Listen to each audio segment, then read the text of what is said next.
Witam Cię serdecznie, Rafale, po raz kolejny na kanale.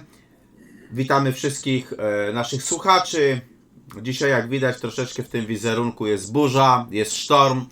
No bo i temat po prostu jest też nawet dosyć ciekawy. Bardziej rzucimy się w kwestie apokaliptyczne, kwestie końca świata, które tak mi się wydaje, nie wiem jak Tobie, ale wydaje mi się, że w tej chwili chyba raczej są na czasie.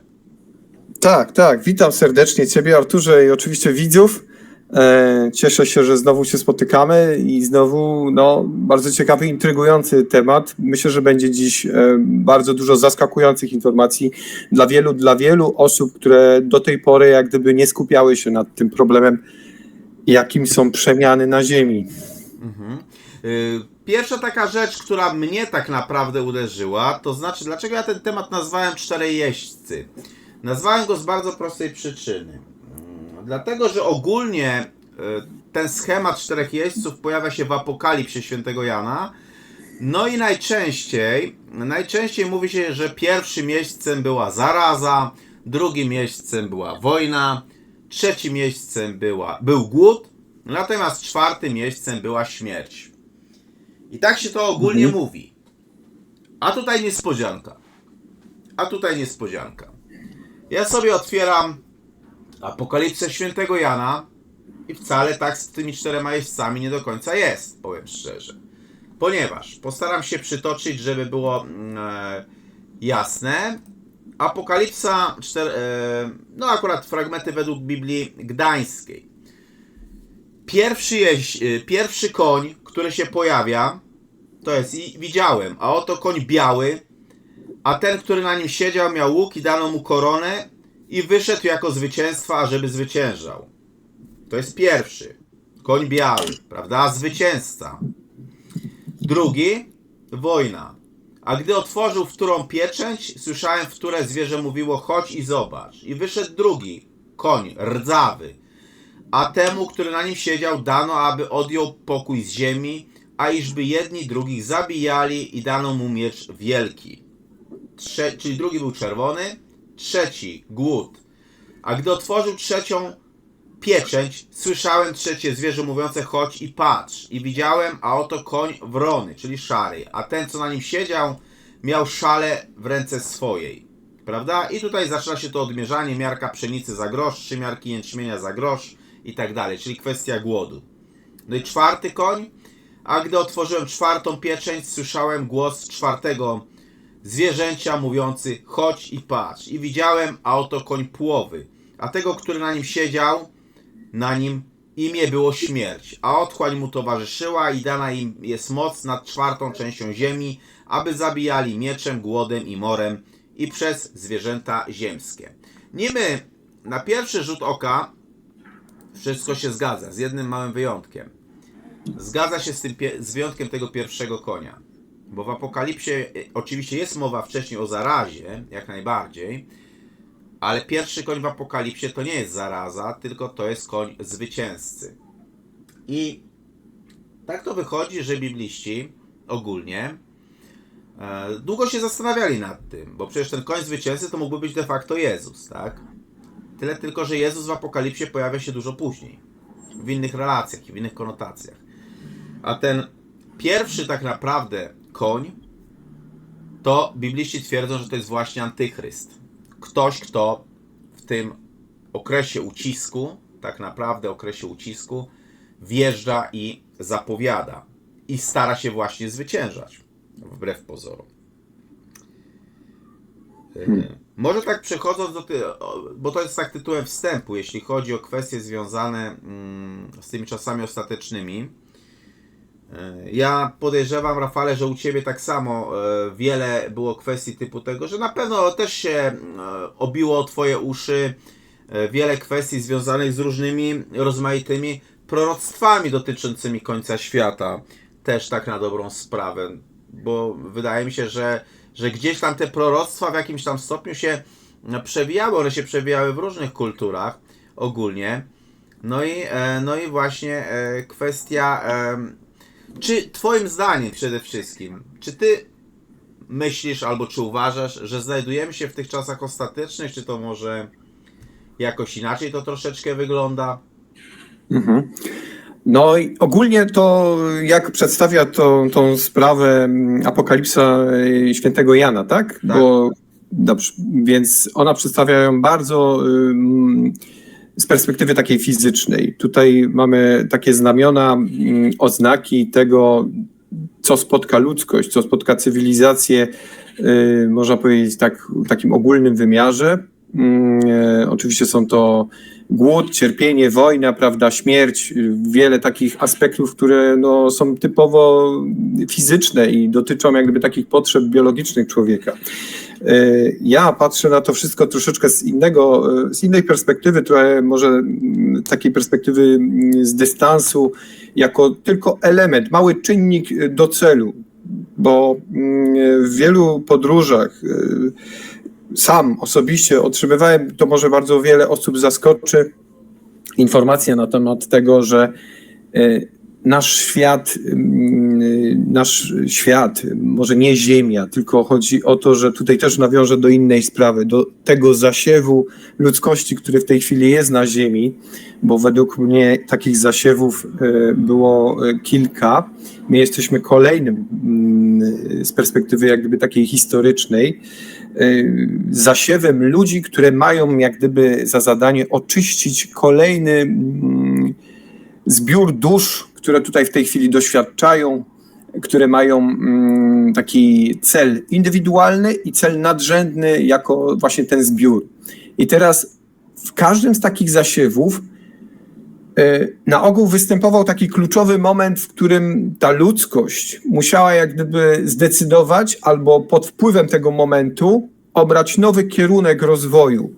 I my właśnie stoimy w tej chwili właśnie w takim momencie, nasza cywilizacja, ludzkość, który był niejednokrotnie gdzieś przekazywany i też ujmowany w podobne kanwy, jak tutaj mówi ta Apokalipsa świętego Jana, czyli właśnie śmierć, zniszczenie, wojny, głód i tak dalej, one się z tym miały łączyć, ale konsekwencją tego będzie jak gdyby ujednolicenie ludzkości, duchowe ujednolicenie, wzniesienie się jak gdyby na wyższy poziom rozwoju,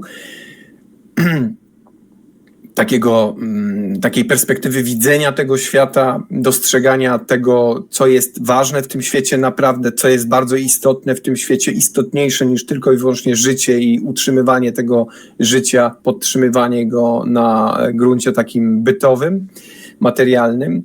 Właśnie no wiele takich podróży i proroctw mówiło, że to w konsekwencji da coś bardzo pozytywnego. Jeżeli patrzymy z perspektywy tylko i wyłącznie jednego życia na Ziemi, to oczywiście no, straszne, prawda? Będziemy musieli tego doświadczyć. Będziemy uczestnikami, obserwatorami tego, o czym wspomniały właśnie wspomniane przez ciebie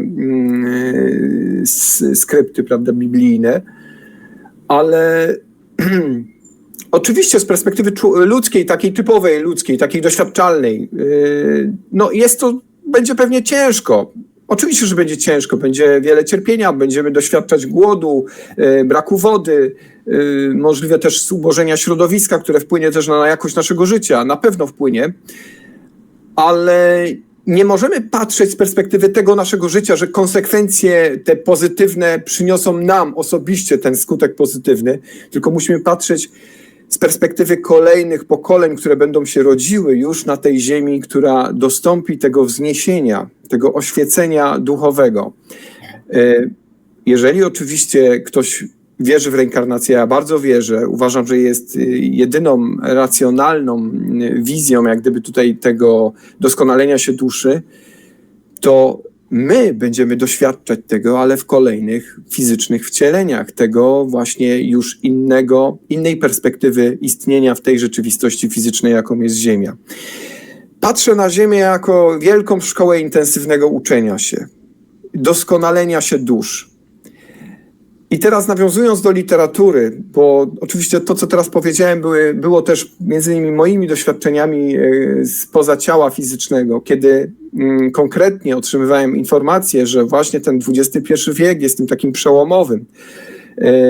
Mniej więcej do 2040 roku dostąpimy właśnie tych takich katastrof związanych między innymi z tym, co dzieje się na Ziemi z perspektywy takiej biologicznej, ale i również będziemy świadkami i będziemy tymi jednostkami, które doświadczą bezpośrednio skutków działalności człowieka.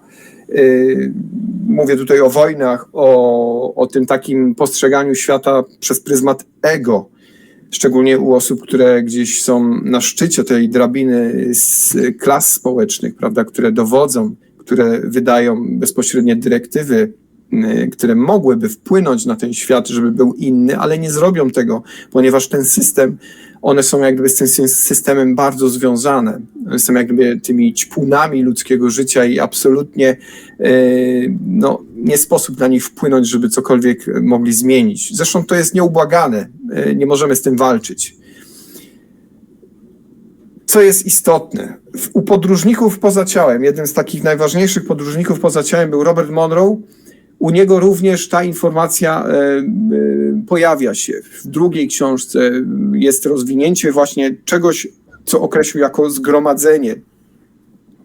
Poprzez jedną ze swoich podróży, kiedy był już na odpowiednim momencie swojego rozwoju i te istoty jak gdyby pozwoliły mu jak gdyby przekroczyć kolejny próg, etap kolejnych doświadczeń i tym samym otrzymania pewnych informacji, które mogłyby jak gdyby bardziej wpłynąć na przekaz, który później ukazał się w jego książkach, no to pozwoliły mu zerknąć na moment dziejów naszej planety, w którym istoty nie tylko fizyczne, mówię tutaj o światach fizycznych, czyli tak jak tutaj na twoim kanale bardzo często mówicie na temat UFO, prawda? No UFO to jest bardzo taki, w ostatnich rozmowach zresztą to pięknie zostało rozwinięte, kiedy rozmawialiście z Piotrem Cielebiasiem. UFO nie musi koniecznie... Pod samo sformułowanie UFO to możemy podpiąć naprawdę bardzo dużo rzeczy. Bardzo dużo rzeczy, oczywiście. Ja tutaj mówiąc o tych istotach, mówię o istotach fizycznych z innych światów, systemów energetycznych, jak i istotach niefizycznych, z systemów, które te światy albo tymi światami między nimi też zarządzają. Ponieważ istnieją takie światy fizyczne, w których świat duchowy i świat fizyczny są jak gdyby współistnieją z sobą. Istoty fizycznie potrafią bardzo łatwo wchodzić w świat duchowy i wracać do tego świata fizycznego. One są bardzo z sobą zrównoważone, zharmonizowane. Ten świat nasz ziemski daleki jest jeszcze od takiego pułapu rozwoju. Tak. Ale my właśnie teraz, ten wiek jest tym wiekiem, którym dostąpimy tego, powoli dostąpimy, to już się działo lata wstecz i teraz jest taki moment, w którym już naocznie widzimy to, już nie możemy tego odpychać, to już jest bardzo widoczne, co się dzieje na świecie, że to jest właśnie, to się dzieje. I to jest właśnie ten moment, w którego wyniku dostąpimy również z punktu widzenia cywilizacji ludzkiej takiego momentu, w którym zupełnie inaczej spojrzymy na istnienie. I ono pozwoli nam rozwijać się w innym kierunku niż do tej pory obrany kierunek wynikający z naszej historii, jak gdyby tutaj tej europejskiej i tak dalej, bo on miał ogromny wpływ zresztą na historię wielu innych krajów, prawda? Przecież to historia Europy tak naprawdę ukształtowała historię całego świata, historia Europy, która została przeniesiona do Stanów Zjednoczonych i tak dalej.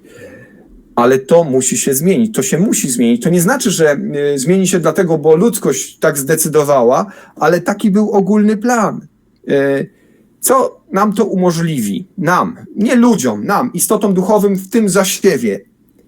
Umożliwi nam zakończenie w końcu, zakończenie tej drogi, jaką obraliśmy, czyli właśnie rozwoju w tym zasiewie, rozwijania siebie jako istot duchowych, które przynoszą pewne informacje, tej nadświadomości, która dzięki temu pozyskuje te informacje i staje się jak gdyby bardziej obszernym źródłem danych, który kiedy skończy pobierać te informacje, będzie mógł ruszyć dalej do takich światów, w których prawdopodobnie, ponieważ nawet my z perspektywy z tych podróży takich poza ciałem fizycznym no jesteśmy w tym momencie bardzo ograniczeni. Pewnych danych po prostu nie sposób jest uzyskać, ze względu na to, że jesteśmy jeszcze bardzo związani z tym ludzkim fizycznym ciałem i tylko szczątkowo możemy uzyskiwać takie informacje, które mniej więcej określają, budują gdzieś taki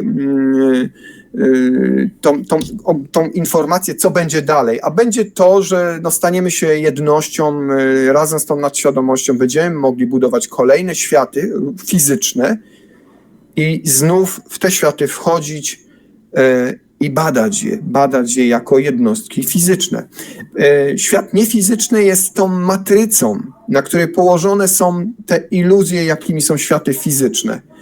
I zdanie sobie sprawy, że jesteśmy czymś więcej niż ciało fizyczne, jesteśmy czymś więcej niż istota ludzka, prawda? Ciało fizyczne, człowiek, no jest najlepszym lekarstwem na to wszystko, co czeka nas teraz w kolejnej dekadzie życia na Ziemi.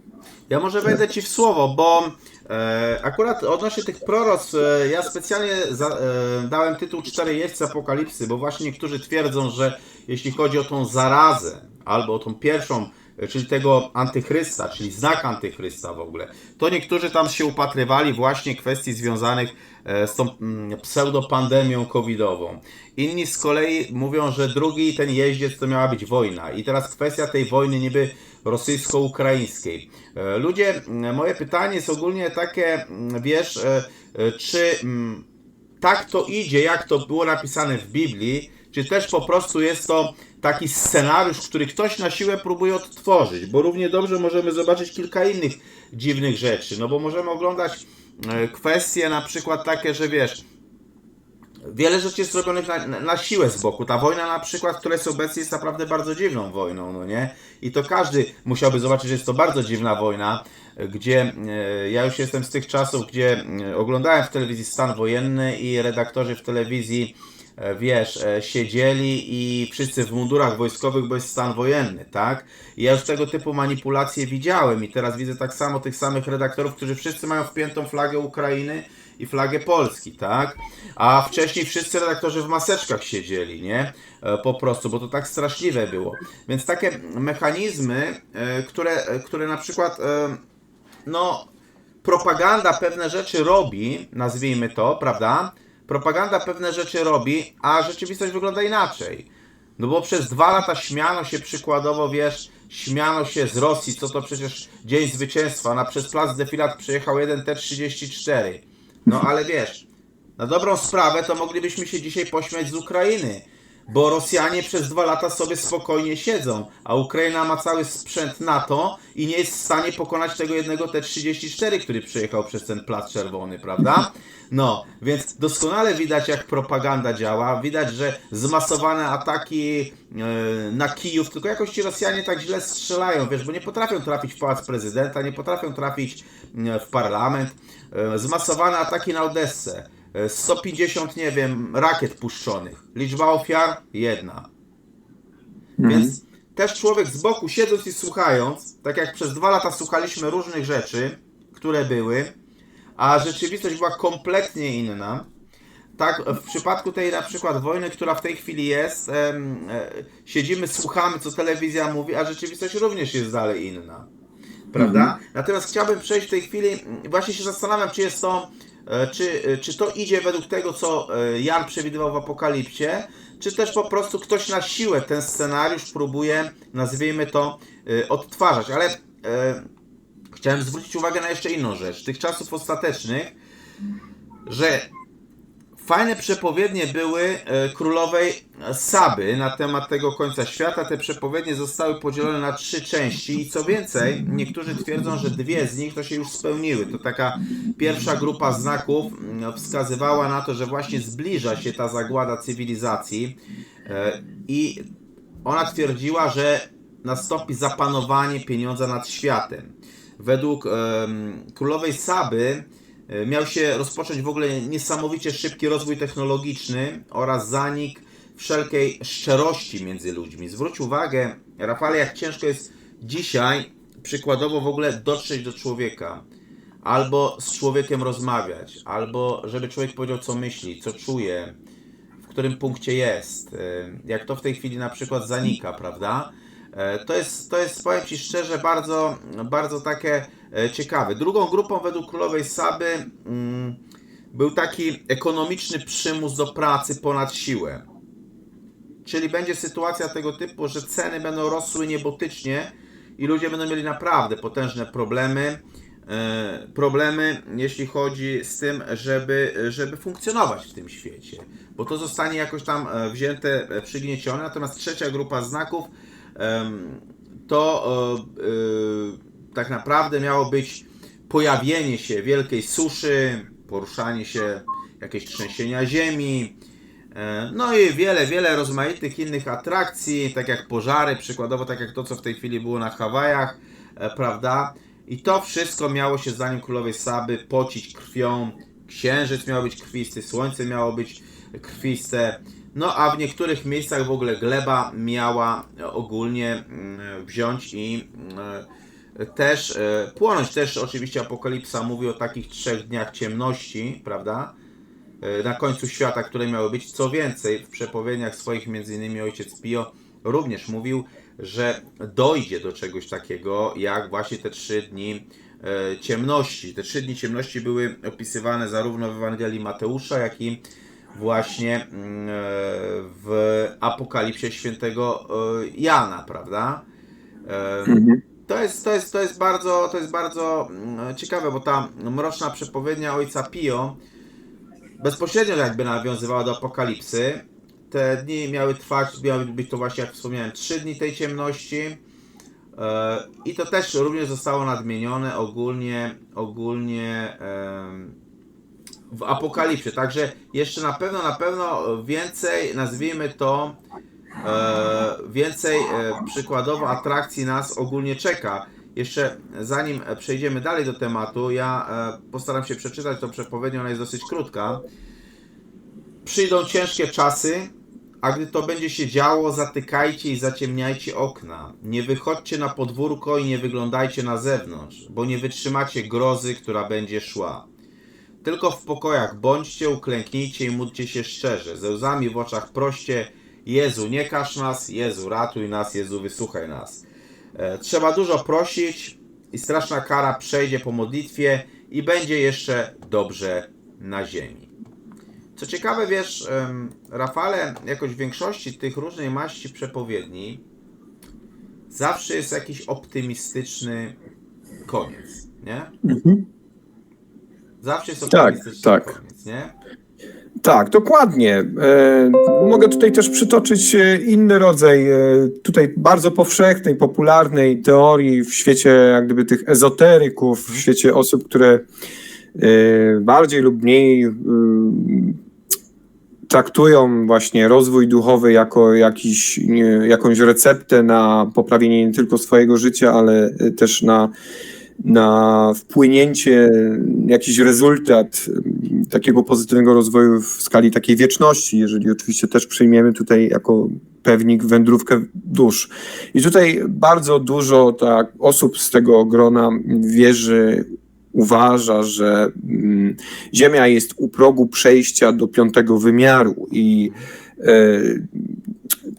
ta gęstość tego 5. wymiaru umożliwi według właśnie, tu są 2 jak gdyby teorie z tym związane, że albo umożliwi ona tylko przetrwanie, przeżycie w takiej fizycznej formie istot, osób, które będą już do tego przygotowane i dostroją się do tej 5. gęstości.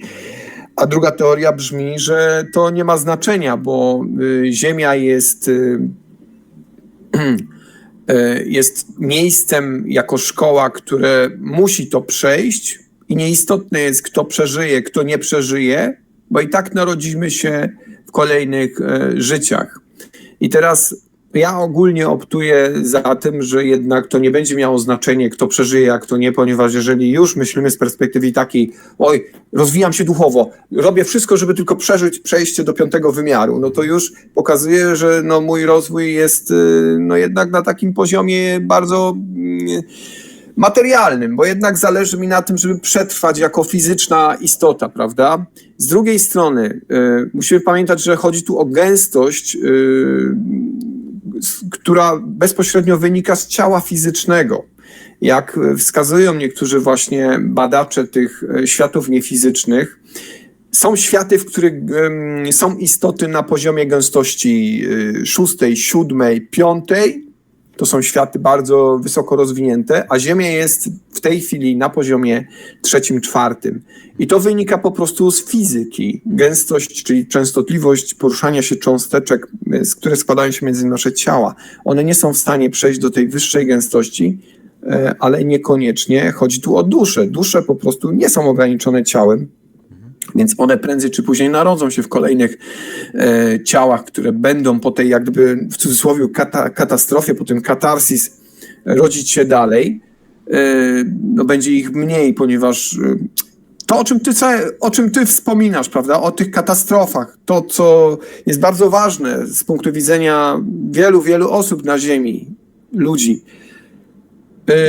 to jest tylko czynnik, to jest tylko element maleńki, nieunikniony, bezwzględny, ale gdy się do niego zdystansujemy, gdy wyjdziemy poza obręb istnienia jako człowiek, to okaże się, że jest zbawienny, że jeżeli nastąpi, a wszystko na to wskazuje, że nastąpi, ta wojna to nie jest jakiś efekt tego działania, to jest maleńka wojna, tak jak wojna, mówisz, to ja bym tutaj na to wojnę na Ukrainie... wojna to będzie na 100%, na 200% będzie tak, wojna. wojna o zasoby, o wodę, prawda, o tym mówimy. Że to mówię, wystarczy, że wiąże fakty, po prostu ogólnie. Wojna na 100% tak. będzie, bo to w tym kierunku idzie i wszelkie przesłanki, jeśli wojny nie będzie, to Stany Zjednoczone splajtują, no i to jest jasna sprawa, to musi iść w tym kierunku. Tak, no, ludzkość poszukuje, prawda, jakiegoś remedium na to, co się stało. Stoimy nad przepaścią i zawsze, kiedy ludzkość, może nie, no, rzadko kiedy się zdarzało to w naszej historiografii, że ludzkość stała naprawdę autentycznie nad taką przepaścią, ale kiedy już stoi nad przepaścią, szuka jakiegoś alternatywnego rozwiązania. No my, może nie ty, nie ja, ale ci, którzy rządzą światem, jedyne rozwiązanie widzą w takim ostatecznym rozrachunku. I to jest, no niestety, złe z perspektywy tego, jakie to przyniesie konsekwencje, bo przyniesie wiele na przykład trupów, prawda? Ale jeżeli jest to jedyna droga, żeby się zjednoczyć, czyli podbojem, co wiele razy, setek razy, tysięcy razy w naszej historii nie udało się, a próbowało wielu podbić cały świat, prawda?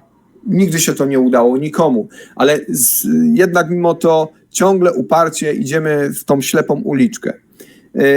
No, wynika to troszeczkę też z tego, że są pewne osoby, które nie chcą się dogadać, które chcą żyć osobno, prawda? Chcą mieć osobne państwa, chcą mieć osobne grupy, zbiory, społeczeństwa.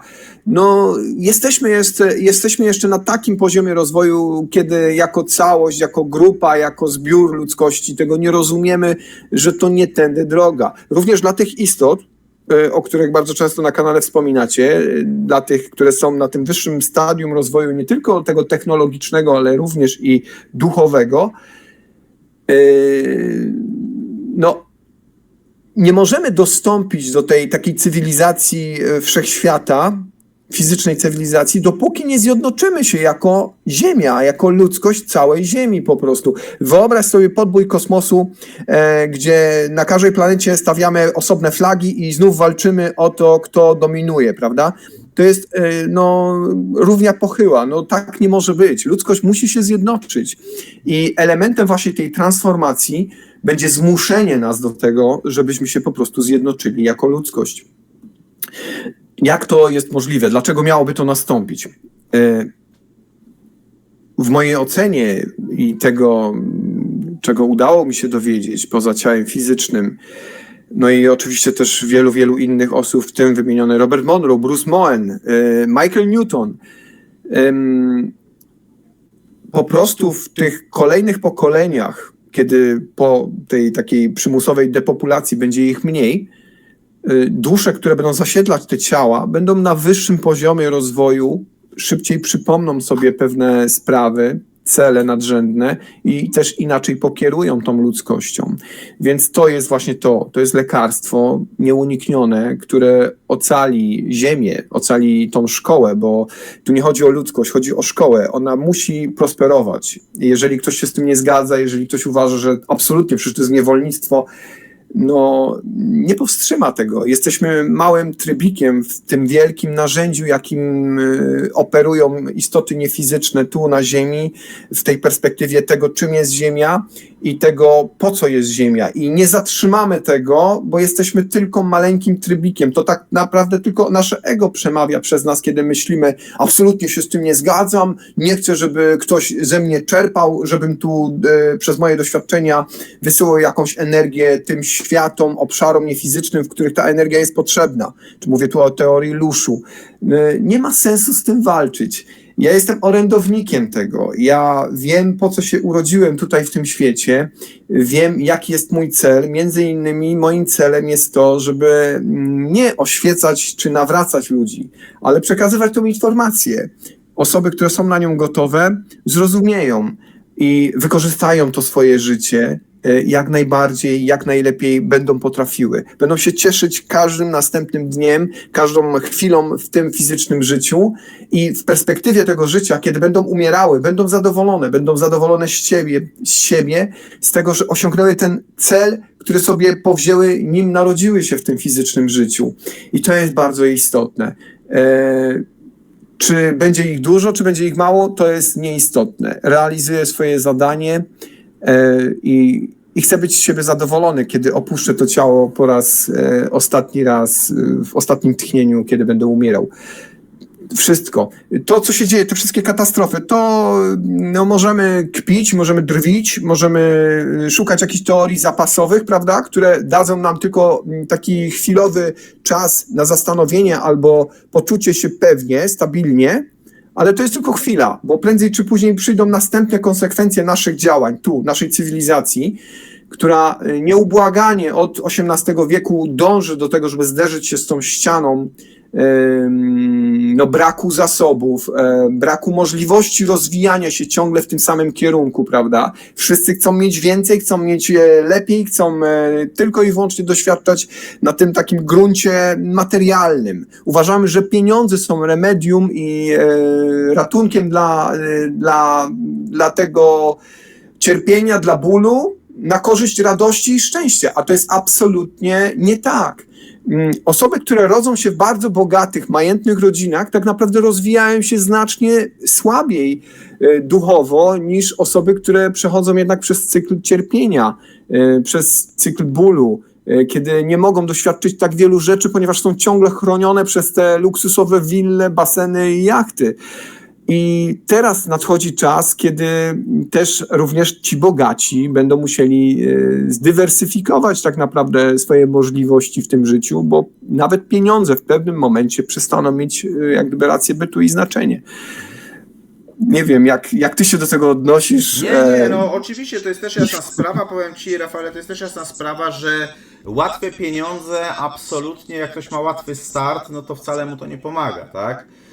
Tak. To jest tego typu sprawa. Natomiast ja tak Ciebie słuchałem i narodziło się we mnie takie troszeczkę inne pytanie, bo kwestia jest taka, że można by powiedzieć, że to, co pokazuje apokalipsa, czyli zarazę, czyli śmierć, wojnę i tak dalej, to można by powiedzieć, że to jest, tak w cudzysłowie nazwijmy to piekło, w jakimś tam stopniu piekło, no bo nie jest to za przyjemne, są to ciężkie czasy i tak dalej, po których ma nastąpić dopiero jasność i tak dalej. I przeczytałem akurat te 3 Twoje pozycje z Twoich podróży, które dosyć ciekawe były. I tam w jednej, nie wiem dokładnie, czy to w ostatniej, czy w drugiej, czy w trzeciej części, nadmieniasz, że podczas tych wędrówek poza trafiłeś kiedyś właśnie też do piekła. Tak, do takich obszarów, które moglibyśmy obszarów, określić nazwijmy jako to, rodzaj związane z piekła. piekłem. I właśnie się tak zacząłem zastanawiać, słuchając Ciebie. Jeżeli jest reinkarnacja, przykładowo, to po co jest piekło?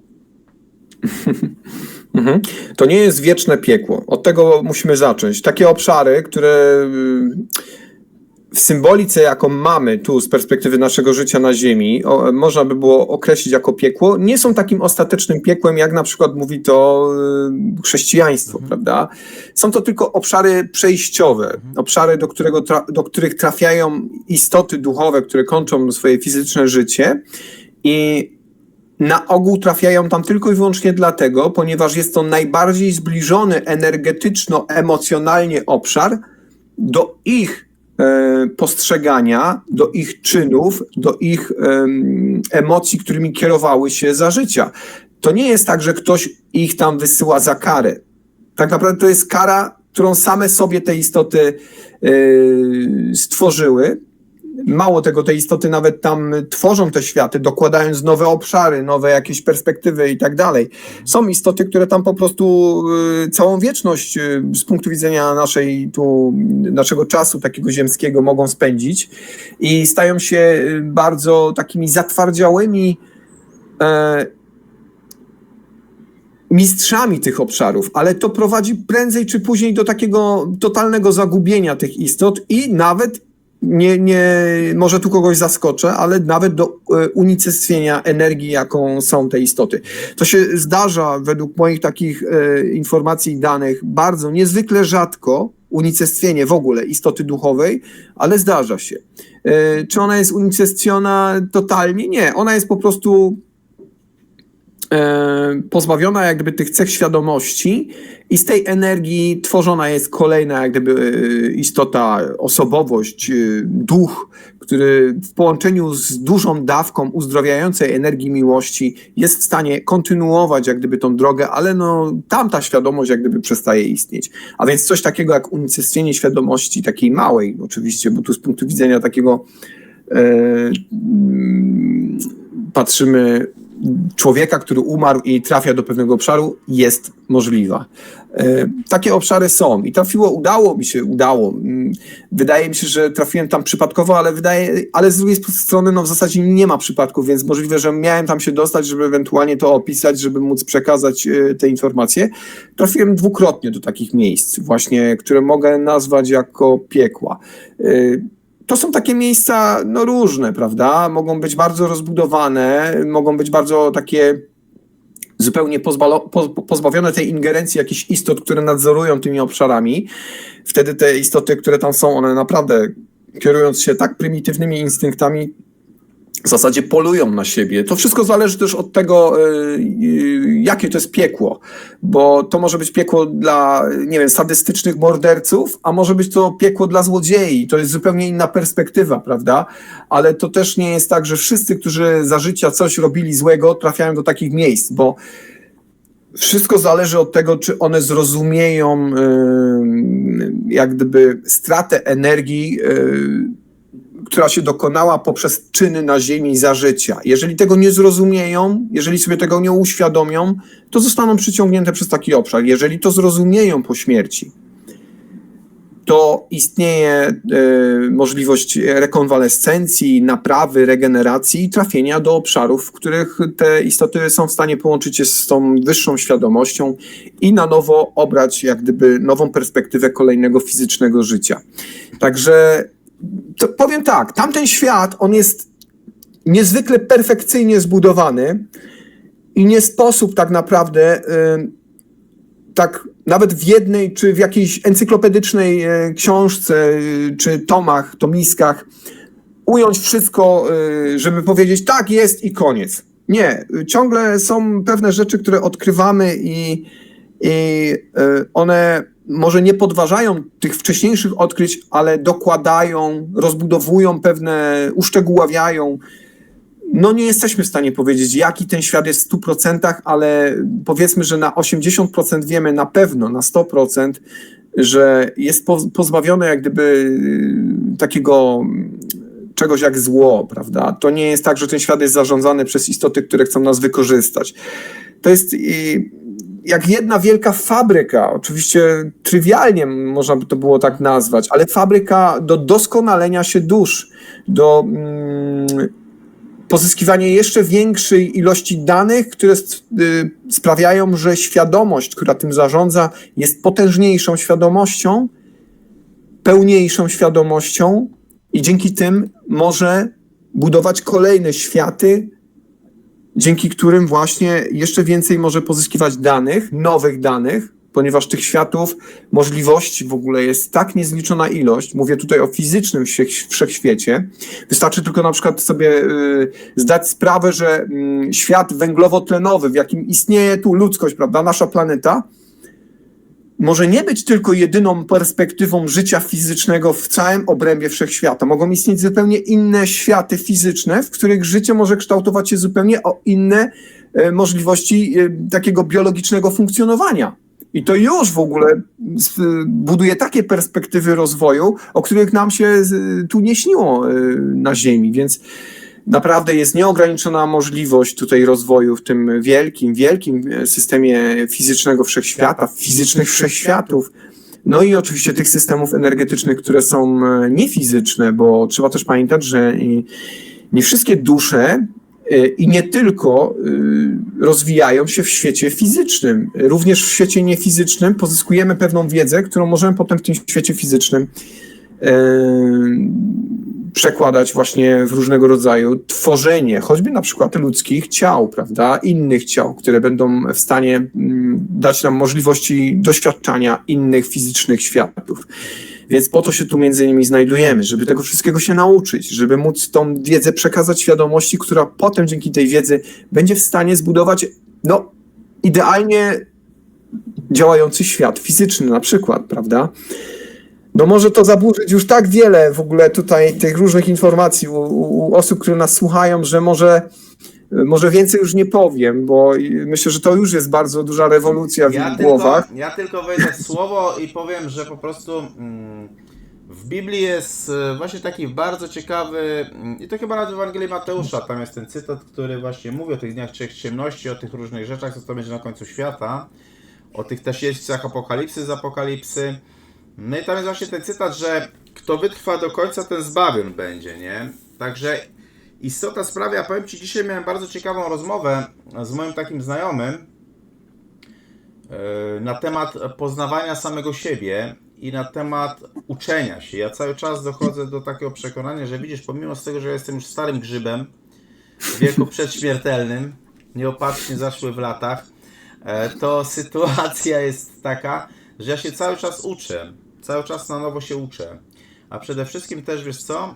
Uczę się siebie poznawać. Nie? To jest chyba najtrudniejsza taka szkoła poznania samego siebie, żeby zobaczyć, co siedzi we wnętrzu człowieka i jaka jest tak naprawdę ta droga, wiesz, droga człowieka, prawda? Bo nawet jeżeli przechodzimy przez te różne rzeczy, które były, nazwijmy to, przez tą bardzo dziwną pandemię, tak to nazwijmy, bardzo dziwną, bo to była bardzo wierząca pandemia.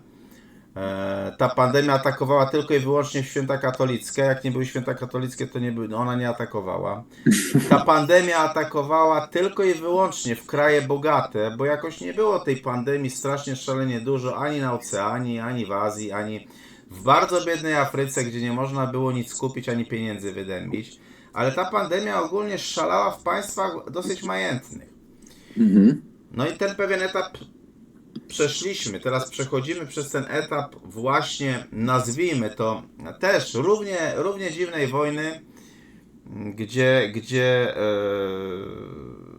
no jest bardzo ciekawa narracja do tej wojny. Myślę, że ja nie będę tego też komentował. Każdy, kto ogląda sobie narrację, zobaczy.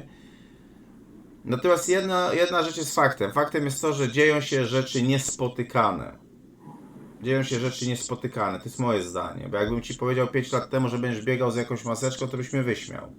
Tak, i ta częstotliwość spotykania tych rzeczy, znaczy implikowania się tych rzeczy w tej rzeczywistości jest coraz większa, prawda? Nie ma jakby tych odstępstw, takich tych interwałów, w których możemy nie ma czegoś tak takiego, że była tam żyć, prawda? praktycznie jedno nachodzi na drugie. Tak jakby był scenariusz napisany, który ma, załóżmy, ten scenariusz ma zostać zrealizowany. Bardziej udolnie lub też bardziej nieudolnie, prawda? To już pozostawiam pod dyskusję i pod rozwagę. Każdy wyciągnie sobie swoje wnioski. Natomiast prawda jest taka, że na pewno dzieje się coś niespotykanego. I tak jak Tak, no dzieje się, tak. niektórzy właśnie nazywają tych 4 jeźdźców apokalipsy, natomiast najważniejszą rzeczą jest to, co chciałbym, żeby nasi słuchacze wynieśli, niezależnie od tego, że my w tych 2 okienkach, ja specjalnie zmieniłem troszeczkę tapetę, niezależnie w tych 2 okienkach przedstawiamy 2 różne światy, nawet czasami myślowe, co też jest dowodem, że możemy rozmawiać pomimo 2 różnych światów, to obaj obstajemy za czymś takim, że po przejściu tej apokalipsy następuje właśnie światłość i następuje całkowicie inny świat. Jeśli to tak naprawdę przetrwamy i mamy w sobie na tyle siły, to wygramy, nie? I chyba wydaje mi się, że na tym polega wygranie życia, prawda? Że człowiek nie patrzy w sposób egoistyczny, co ja osiągnę, tak? Tylko patrzy troszkę dalej. Nawet tak jak ty to na samym początku powiedziałeś, te przyszłe pokolenia przykładowo, dajmy na to, nie? Tak, tak. To zobacz, jak to się, jakie to jest zaburzenie, taka dysocjacja w ogóle społeczna, że wszyscy rodzice, jak jeden mąż, wszyscy chcą dobra dla swoich dzieci, ale to jest takie myślenie krótkotrwałe, krótkofalowe, bo przecież nie patrzą z perspektywy, co będzie na naszej planecie, na tej planecie za 20 lat i czy to dziecko będzie w stanie jako dorosła osoba potem, nie wiem, żyć i doświadczać tego, czego doświadcza teraz ten rodzic, tylko myślą teraz, co będzie teraz. Teraz muszę mu zapewnić to, tamto, owamto. Nieważne, czy eksploatuję planetę bardziej, czy przez to zatruwam środowisko. Teraz, liczy się tylko i wyłącznie teraz, ale to nie jest ta filozofia mindfulness, czyli bycia tu i teraz, tylko teraz materialne teraz, prawda? No tak, Im więcej to teraz, jest tym kwestia lepiej. mówienia, że chcę dobra dla mojego dziecka, to znaczy chcę, żeby się ono ustawiło. Mi się po prostu... No, o mi się właśnie, po prostu, dobrze to mi się po określiłeś. prostu bardzo często, mi się po prostu dwa takie przykłady do głowy cisną w tym momencie. Po pierwsze, mi się bardzo często kojarzy modlitwa Ojcze Nasz, gdzie niektórzy bardzo chętnie by się modlili, bądź wola Twoja, ale ta Twoja wola niech będzie taka jak moja, żebyśmy się razem zrozumieli, nie? Tak, Żeby ona nie tak. była raczej inna, nie? Po prostu, to jest pierwsza rzecz. A druga rzecz jest taka, że ja kiedyś na jednym z shortów powiedziałem taki przykład, jak to jest z naszą wiarą, bo ja mam wrażenie, że z naszą wiarą to najczęściej to jest tak, że kiedyś spotkał się muzułmanin z buddystą i z chrześcijaninem, no i się dyskutowali, który to tak naprawdę Bóg jest prawdziwy, który ten. No i wpadli na pomysł, że sobie skoczą ze skały, nie wiem czy to znasz, i że sobie skoczą ze skały i ten, który wyląduje bezpiecznie z tej skały, to będzie sytuacja, że tego Bóg jest prawdziwy. No nie, ale jak będziesz leciał z tej skały, to masz się modlić do swojego Boga. No i pierwszy leciał muzułmanin i on tam se krzyczy Allah, Allah, Allah, no i dup, zabił się, po prostu, no nie. Potem leciał buddysta, ten buddysta leci, krzyczy Budda, Budda, Budda, no nie, no i leci i tak metr nad ziemią się zatrzymał, no nie. Po prostu. I potem trzeci miał być chrześcijanin, który idzie, ale tak nie za bardzo mu się chciało skakać z tej skały. No ale skacze z tej skały, krzyczy Jezus, Jezus, Jezus, ale za chwilę dolatuje do tego buddysty. Budda, Budda, Budda. No nie? Także wiesz, też to często tak jest właśnie z naszą wiarą i tak jak ty mówisz, często my patrzymy przez pryzmat właśnie, my bardzo krótko patrzymy, nie patrzymy dalej. Nie patrzymy coś, co będzie później, ale to czy z planetą, czy w ogóle z nami, czy z naszym myśleniem, czy z tym, co my tworzymy. My patrzymy bardzo, bardzo krótko. Ja też bardzo powiem Ci szczerze, w życiu często zobaczyłem, że ludzie się kłócą, bo ja tego człowieka i tak już nie spotkam, mam go gdzieś do widzenia, tak? A wyobraź sobie, tyle sytuacji w życiu się zdarzyło moim, że nagle ni stąd, ni zowąd ci ludzie ponownie się pojawiają. Te nasze drogi się przecinają ogólnie. I ja tego człowieka widzę po iluś latach, kompletnie po iluś latach, naprawdę. To jest tak przedziwne, że ja bym w życiu nie wpadał na pomysł, że gdzieś tam po iluś latach ktoś tam gdzieś tam tym wszystkim steruje i często jest tak, że jak człowiek patrzy dalej, to dużo lepiej na tym tak naprawdę wychodzi. Tak mi się wydaje, nie? Mhm. Wiesz co, ja tak sobie teraz, jak to powiedziałeś, przypomniałem coś, co ostatnio słyszałem w jednej z rozmów z takim bardzo ciekawym człowiekiem. który też tam miał pewne doświadczenia takie metafizyczne i powiedział, że on jak gdyby taką bardzo informację fajną, którą stamtąd udało mu się uzyskać, to mówił, że to jest tak, że będziemy tak długo doświadczać pewnych sytuacji, dopóki nie obierzemy tej właściwej z perspektywy naszej jak gdyby świadomości drogi rozwiązania tej sytuacji. I to jest tak jakby, wiesz, że nie da się przejść gry komputerowej, jeżeli nie zrobimy Pewnego czasem levela. czegoś dokładnie tak, jak jest zaplanowane w tej grze, prawda?